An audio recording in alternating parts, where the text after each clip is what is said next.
এবার তোমাদের শোনাবো ধর্মবুদ্ধি ও পাপ বুদ্ধির গল্প।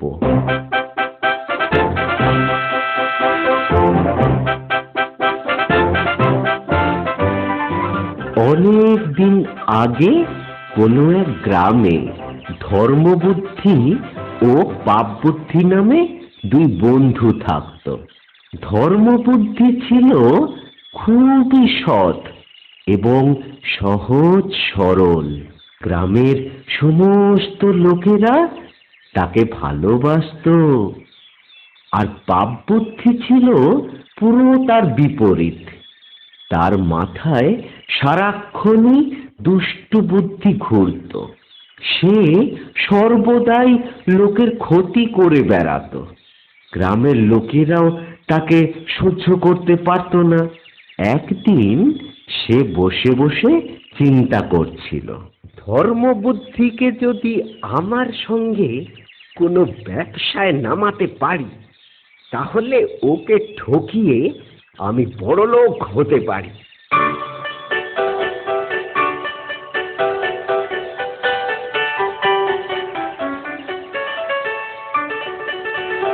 একটা মতলব মাথায় এসেছে বন্ধু। বিদেশে গিয়ে চলো কিছু উপার্জন করি। বেশ তো, তাই চলো, গিয়ে দেখাই যাক না আমাদের ভাগ্যে কি আছে।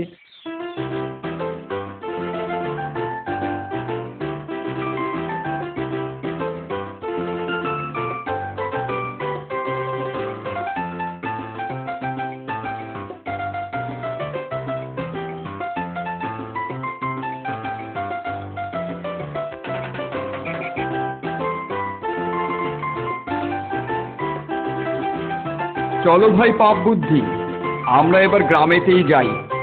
আমরা তো অনেক টাকা উপার্জন করেছি। চলো, বাড়ির জন্য বড্ড মন কেমন করছে। বেশ তো, তাই চলো।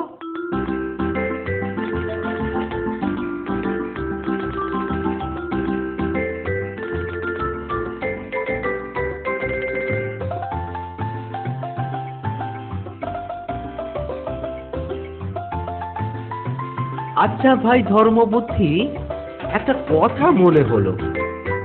দেখো, সব টাকা নিয়ে দেশে ফেরাটা কি নিরাপদ হবে? সামান্য কিছু সঙ্গে নিয়ে বাকিটা যদি পুঁতে রাখি। কেন বলো তো? আরে ভাই, রাস্তায় চোর ডাকাত এইসব আছে না? তা অত টাকা নিয়ে যাওয়াটা কি আমাদের ঠিক হবে? আর তাছাড়া তো অত টাকা নিয়ে গেলেও আমরা কিছুদিনের মধ্যেই সব খরচ করে ফেলবো। তাহলে তাহলে আবার আমাদেরকে সেই ব্যবসা করতে যেতে হবে। তার চেয়ে বরং এখানে আমরা কিছু রেখে যাই। টাকা ফুরিয়ে গেলে আবার এসে এখান থেকে নিয়ে যাব। ঠিক বলেছ, তাই করি। কিন্তু এইখানেতে, এই ফাঁকা জায়গায় কোথায় টাকা রাখবো? পরে তো এসে মনে থাকবে না। আরে বাবা, অত চিন্তা করার কি আছে?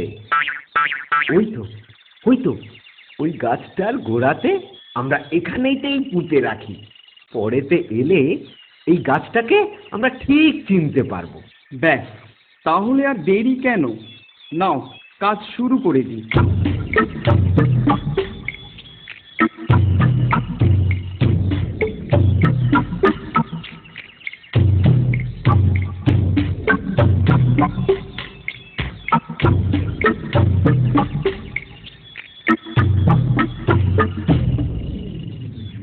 ব্যাস, আর চোর ডাকাতের ভয় নেই। এবার এবার চলো চলো বাড়ি যাওয়া যাক।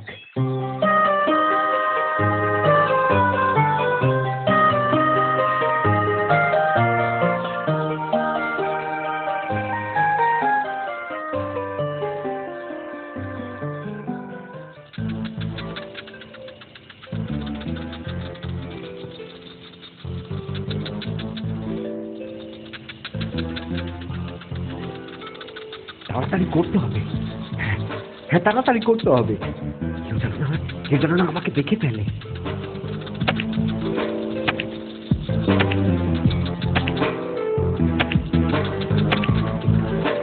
এই তো তো পেয়েছি। এবার এবার টাকাগুলোকে নিয়ে চুপি চুপি অন্য জায়গায় লুকিয়ে রাখি।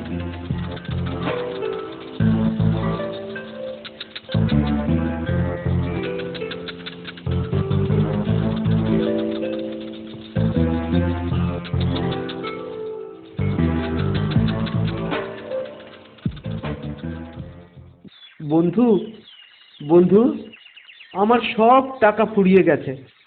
চলো চলো গিয়ে আরো কিছু নিয়ে আসি। সে কি, এরই মধ্যে সব খরচ হয়ে গেল?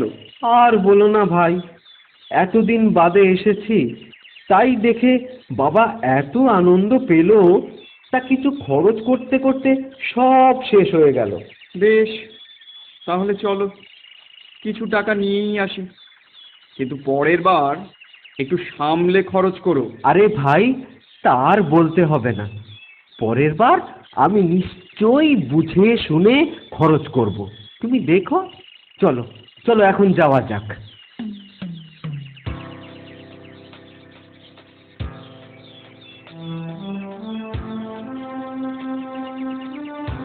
ওই তো, ওই তো সেই গাছটা, ওই গাছের গোড়াতেই তো আমরা টাকা রেখেছিলাম। হ্যাঁ, ওই গাছটার গোড়াতেই তো রেখেছিলাম। ওই তো ওইখানটাতেই গর্ত করেছিলাম। নাও নাও, এবার এবার মাটি খুঁড়ে টাকাটা বার করা যাক। হ্যাঁ, তাড়াতাড়ি তাড়াতাড়ি করি।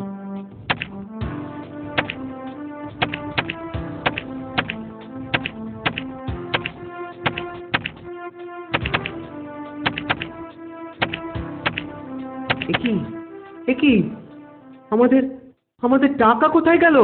সত্যি তো, আমরা তো আমরা তো এইখানেই টাকা রেখেছিলাম। ও, এইবার বুঝতে পেরেছি। ভাই ধর্মবুদ্ধি, এই তোমার বন্ধুত্ব। দাও দাও, টাকাটা ফেরত দাও, নইলে নইলে কিন্তু তোমাকে বিচারকের কাছে নিয়ে যাব। এ কি বলছো, এ কি বলছো ভাই পাপ বুদ্ধি? আমি সৎ লোক, আমাকে সন্দেহ করছো? তুমি না আমার বন্ধু। ওসব বন্ধু টন্ধু মানি না। তুমি আমার টাকা নিয়েছো, এবার ফেরত দাও। বলছি আমি টাকা নিইনি, কালকে তো আমরা একসাথে টাকা রেখে গিয়েছিলাম, তারপর তো এই এলাম। তোমার মনে নিশ্চয়ই লোভ ছিল। তুমি নিশ্চয়ই কালকে রাত্রিবেলায় এসে টাকাটা সরিয়ে রেখেছো। আমি জানি না, আমার ভাগের টাকা তুমি আমাকে ফেরত দাও। আরে বাবা, আমি বলছি নিইনি। হ্যাঁ, তুমি নিয়েছো, তুমি নিশ্চয় নিয়েছো। তুমি এক্ষুনি টাকা বের করো, না হলে কিন্তু তোমাকে মোড়লের কাছে নিয়ে যাব। কি, তুমি আমাকে ভয় দেখাচ্ছ? বেশ, চলো মোড়লের কাছে।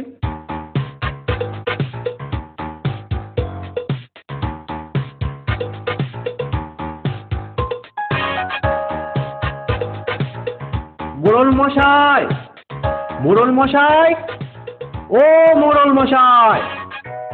কি হলোটা কি? দুই বন্ধু তো এত হন্তদন্ত হয়ে।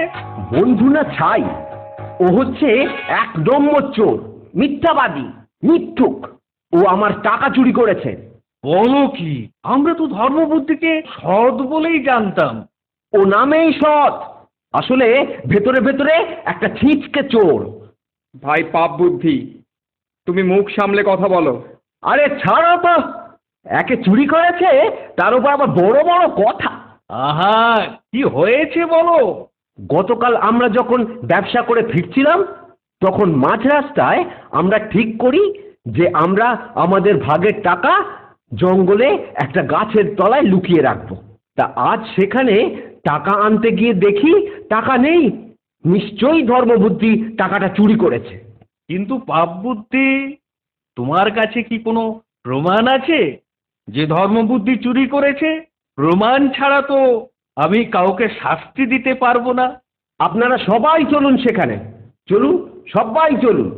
বৃক্ষ দেবতা নিশ্চয়ই বলবেন কে চুরি করেছে। বনদেবতা আমার আমার সাক্ষী দেবে, তিনি তিনি সত্যি কথা বলবেন। বনদেবতা কখনোই মিথ্যে কথা বলতে পারে না।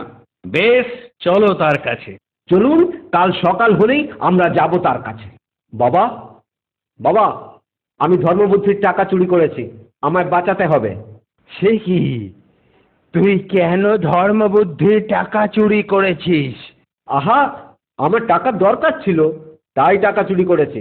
এখন তোমাকে যা বলি তাই শোনো। বেশ, তুই যা বলবি তাই করব।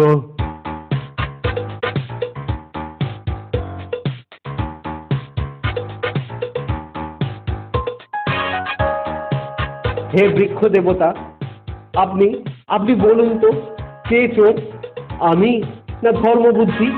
এ কি করছো হে পাপ বুদ্ধি? গাছ কি কথা বলতে পারে? যেখানে সত্য মিথ্যার ব্যাপার, সেখানে বৃক্ষ দেবতা নিশ্চয়ই কথা বলবেন। বলুন বলুন হে বৃক্ষ দেবতা, কে চোর? ধর্মবুদ্ধি, ধর্মবুদ্ধি চোর। কি কি অবিশ্বাস্য ব্যাপার! গাছ বললে ধর্মবুদ্ধি চোর? আমরা তো ধর্মবুদ্ধিকে সৎ বলেই জানতাম। আমিও তো তাই ভাবতাম। কাল যখন পাপ বুদ্ধি গিয়ে আমার কাছে বললে, আমি কিন্তু একদম বিশ্বাসই করিনি। কিন্তু আজ যখন বৃক্ষ দেবতা বলেছে ধর্মবুদ্ধি চোর, তাহলে আমাদের মেনে নেওয়া ছাড়া আর কোনো উপায় নেই। বেশ, তাহলে ধর্মবুদ্ধিকে কি শাস্তি দেওয়া যায় তা চিন্তা করা যাক। এ কি করছো হে ধর্মবুদ্ধি? তোমার কি মাথা খারাপ হয়ে গেছে? আমায় কিছুক্ষণ সময় দিন, আমি দেখাবো কে আসল চোর।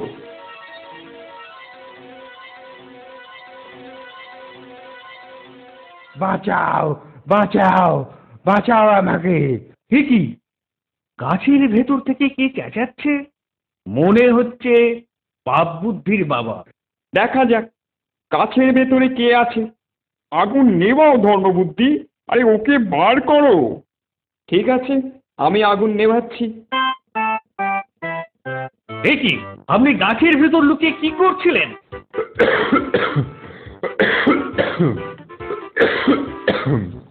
পাপ বুদ্ধির কথা মতো গাছের ভিতরে লুকিয়েছিলাম। আসলে এসব আমার ছেলের দোষ। পাপ বুদ্ধি গতকাল বাড়ি গিয়ে বলল যে আমি চুরি করেছি। বাবা, আমাকে বাঁচাও। তখনই আমরা ঠিক করি গাছের ভেতর লুকিয়ে থেকে বৃক্ষ দেবতা সেজে বলবো ধর্মবুদ্ধি চোর। বটে! এইভাবে ধর্মবুদ্ধিকে ফাঁসানো, আমাদের সবাইকে বোকা বানানো। বলো বলো সবাই, বাবা ছেলেকে কি সাজা দেওয়া যায়? এদেরকে গ্রাম থেকে বের করে দেয়া হোক। বেশ, এই অপরাধের জন্য, লোক ঠকানোর জন্য পাপ বুদ্ধির সমস্ত টাকা ধর্মবুদ্ধিকে দিয়ে দেওয়া হলো, এবং পাপ বুদ্ধির এই কাজে সাহায্য করার জন্য পাপ বুদ্ধি ও তার বাবাকে গ্রাম থেকে বেরিয়ে যাওয়ার আদেশ দিচ্ছি। যাও পাপ বুদ্ধি, তুমি তোমার বাবাকে নিয়ে গ্রাম ছেড়ে চলে যাও, আর কখনো এখানে আসবে না। তাহলে নীতি কথাটা হলো, সাফল্যের শ্রেষ্ঠ উপায় সাধুতা।